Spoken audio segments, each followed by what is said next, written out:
देखिए इसके पहले के क्लास में हम लोग बात किए थे वुड के बारे में। किसके बारे में? वुड के बारे में। आज हम लोग बात करने वाले हैं तीन मॉडल एक्जुअली वर्ब के बारे में। तीन मॉडल एक्जुअली वर्ब मॉडल्स के बारे में बात करने वाले हैं। देखिए ये तीन मॉडल्स कौन कौन से हैं? ये तीन मॉडल्स कौन कौन से हैं ध्यान से समझेंगे। एक है आपका शुड, क्या है? शुड है। एक है आपका आउट टू एंड एक आपका है मस्ट। एक क्या है? मस्ट है। देखिए ये तीनों जो मॉडल एक्जुअली वर्ब होता है क्या क्या? एक शुड होगा, एक आउट टू होगा और एक क्या होगा? मस्ट होगा। इन तीनों के अंत में रहेगा चाहिए। इन तीनों के अंत में क्या रहेगा? चाहिए रहेगा। हिंदी में इसकी पहचान है कि तीनों के अंत में क्या रहेगा? चाहिए रहेगा और इसके पहले आपका सब्जेक्ट आएगा। इसके पहले क्या आएगा? सब्जेक्ट आएगा। तो जब भी हम इन तीनों का प्रयोग करेंगे, किसका किसका किसका किसका? एक शुड का, एक आउट टू का और किसका? मस्ट का। याद रखेंगे इन तीनों मॉडल एक्जुअली वर्ब के बाद वर्ब का कौन सा फॉर्म लगेगा? First form. और हिंदी में इसका पहचान क्या होगा? चाहिए होगा। हिंदी में पहचान क्या होगा? चाहिए होगा। ध्यान से समझेंगे। जैसे पहला एग्जांपल देखेंगे।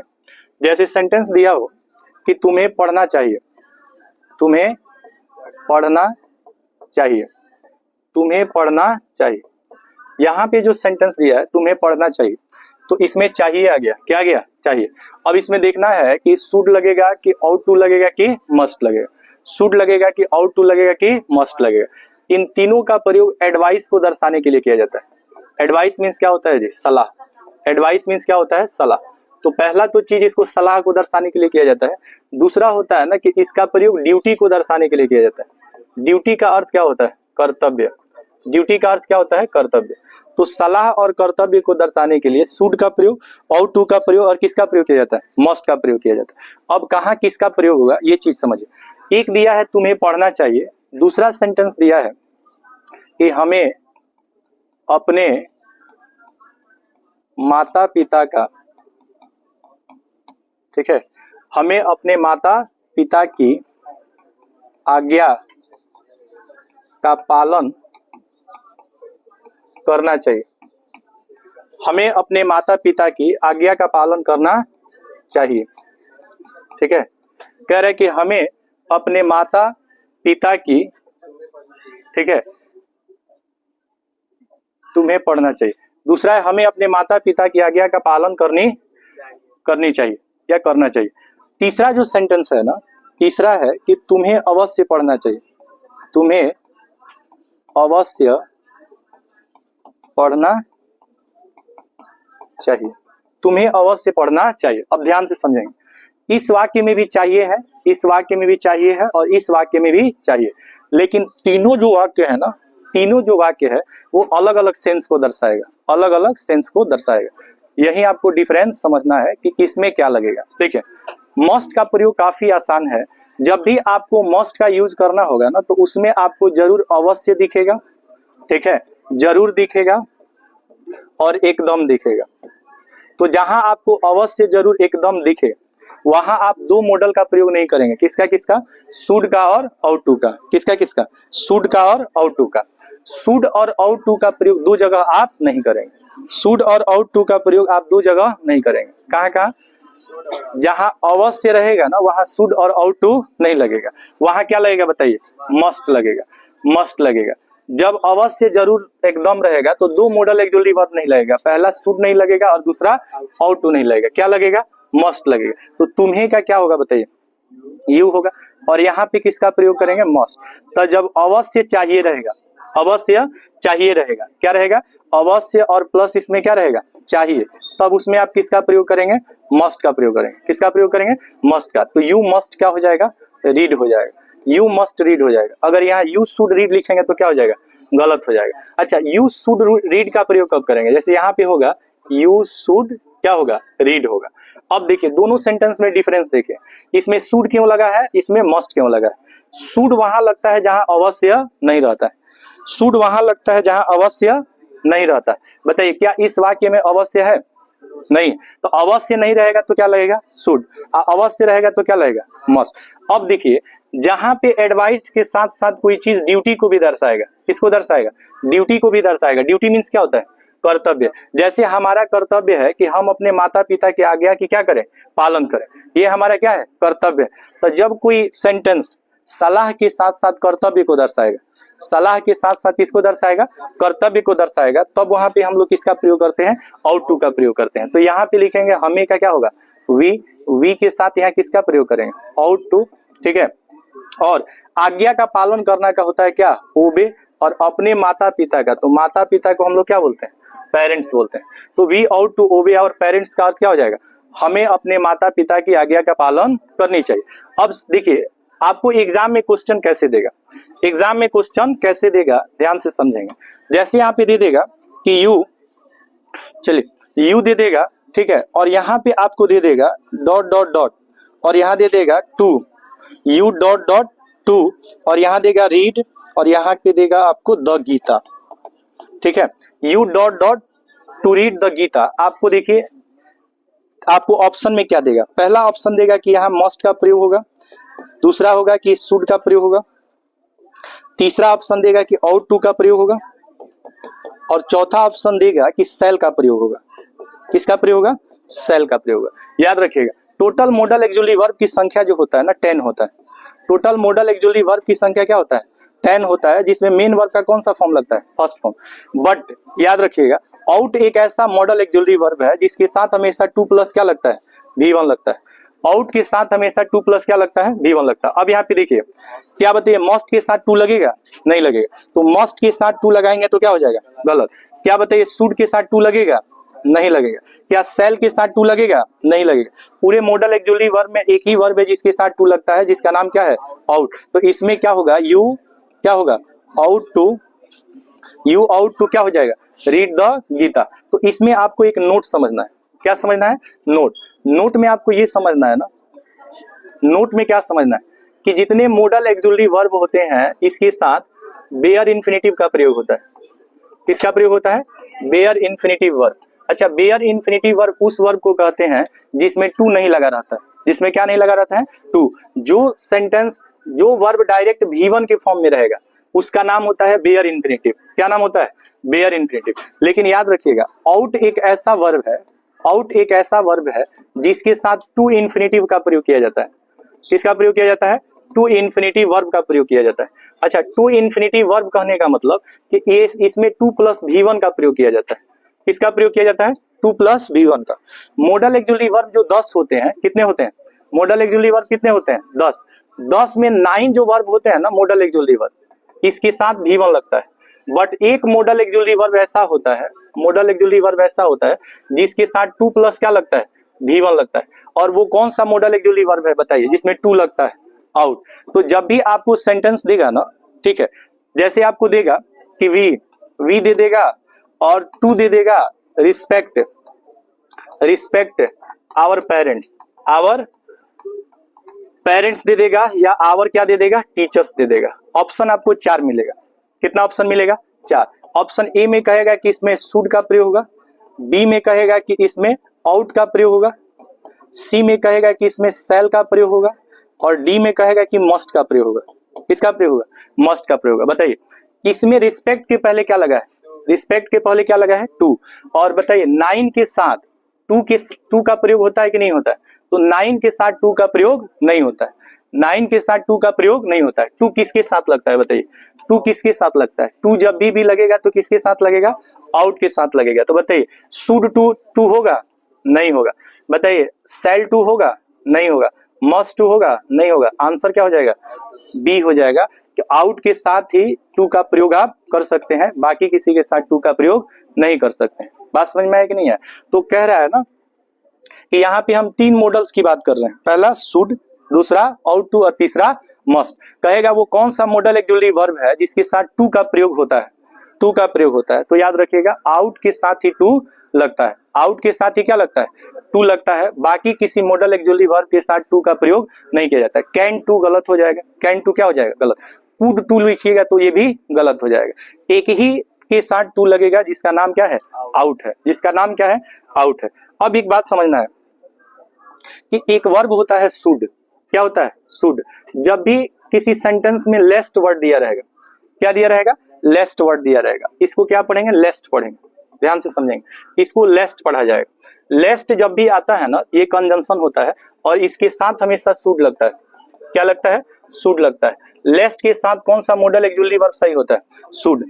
सेंटेंस में देखिए क्वेश्चन कैसे पूछेगा एग्जाम में, कहेगा कि जल्दी करो, कहेगा जल्दी करो, जल्दी करो को बोलेंगे हरी अप। क्या बोलेंगे? Hurry up. और यहाँ पे हम लोग यूज करेंगे किसका? लेस्ट का। किसका यूज करेंगे? लेस्ट का। यहाँ पे हो जाएगा यू और यहाँ पे डॉट डॉट दे देगा, यहाँ पे दे देगा miss the train. Miss the क्या दे देगा? ट्रेन दे देगा। ध्यान से समझिएगा, हरी अप मीन्स जल्दी करो। लेस्ट जो होता है ना, ये एक ऐसा कंजंक्शन है जिसका अर्थ होता है वरना। क्या होगा? वरना। या इसका अर्थ होता है नहीं तो।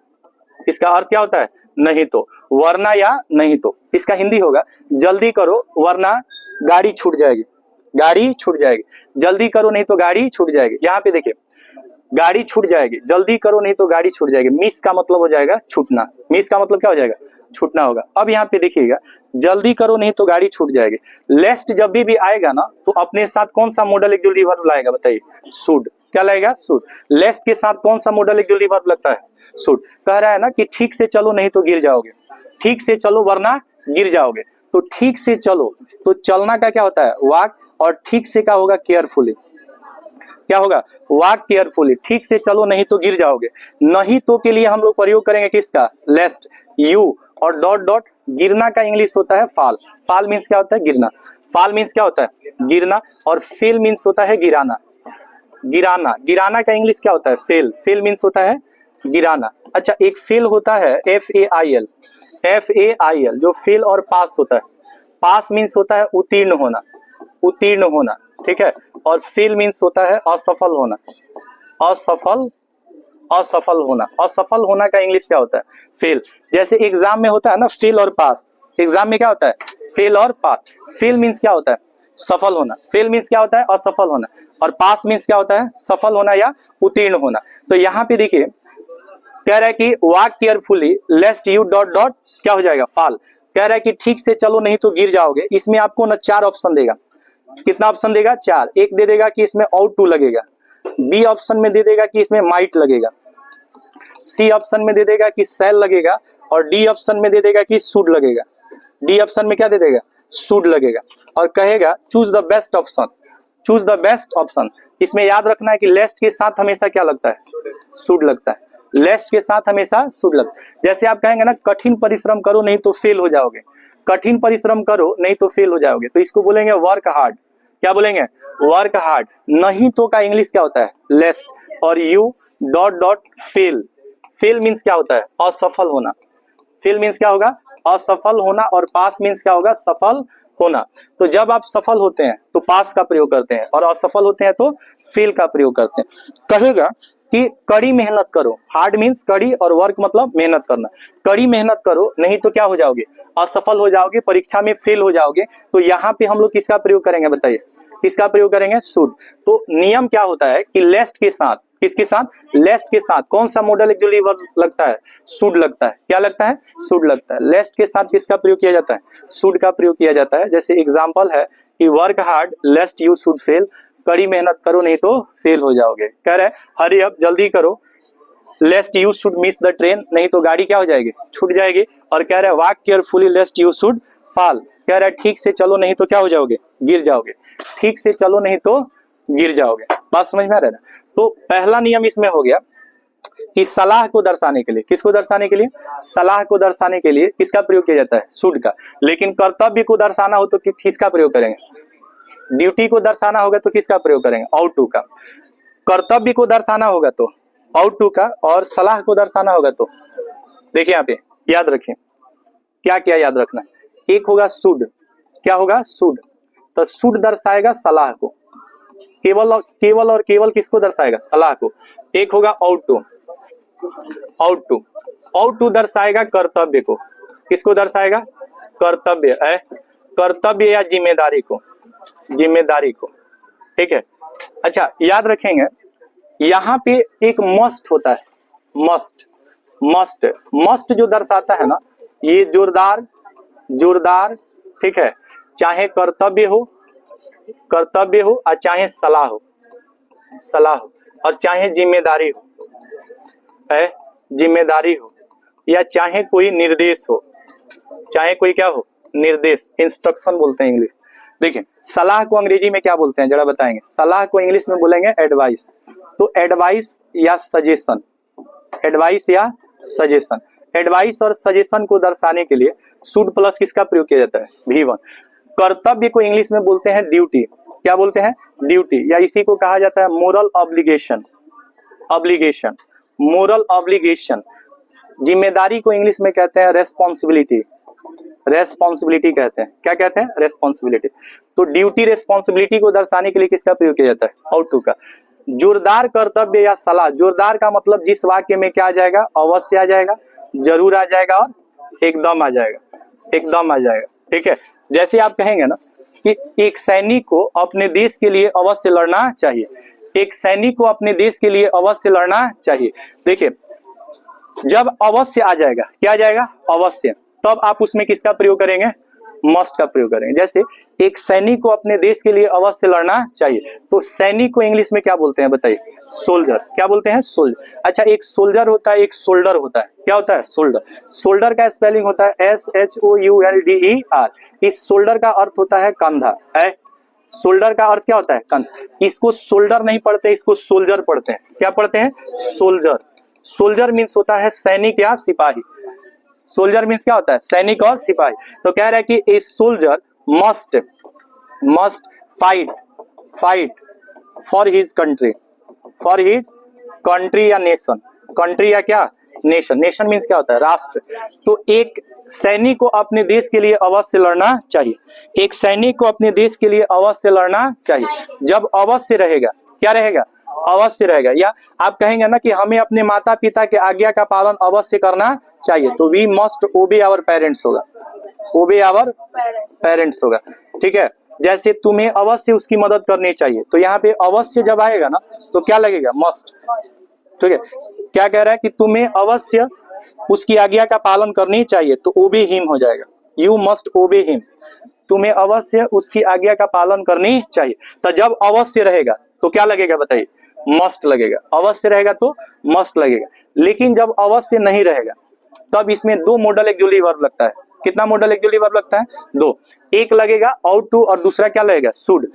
आउट टू का प्रयोग तब किया जाता है जब आप रिस्पॉन्सिबिलिटी को दर्शाते हैं। जैसे अगर कहेंगे ना कि तुम्हें जो है ना, तुम्हें अपने माता पिता के आज्ञा की पालन करना चाहिए, लेकिन इसमें अवश्य नहीं लगा। क्या नहीं लगा, अवश्य। तो जब अवश्य नहीं लगा रहेगा तब आप किसका प्रयोग करेंगे बताइए, आउट टू का। तो यहाँ पे हो जाएगा you ought to obey your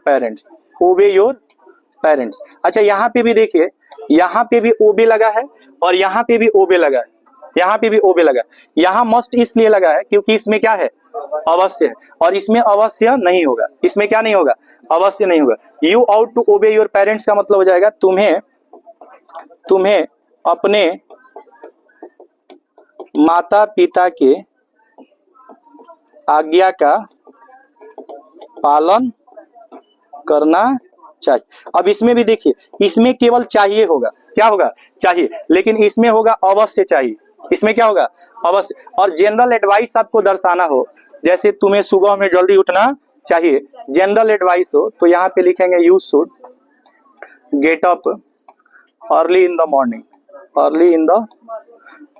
general advice को दर्शाना हो, ठीक है, केवल सलाह को दर्शाना हो, जैसे तुम्हें उसे गाली नहीं देना चाहिए, तो यहाँ पे लिखेंगे you should not abuse him. तो जनरल एडवाइस को दर्शाने के लिए कह रहा है कि जनरल एडवाइस को दर्शाने के लिए, जनरल मतलब सामान्य, जनरल एडवाइस को दर्शाने के लिए किसका प्रयोग किया जाता है, शुड का। ऑब्लिगेशन को दर्शाने के लिए किसका प्रयोग किया जाता है, आउट टू का। और इम्फैटिक एडवाइस जब दिया हो, क्या दिया हो, इम्फैटिक का मतलब जोरदार।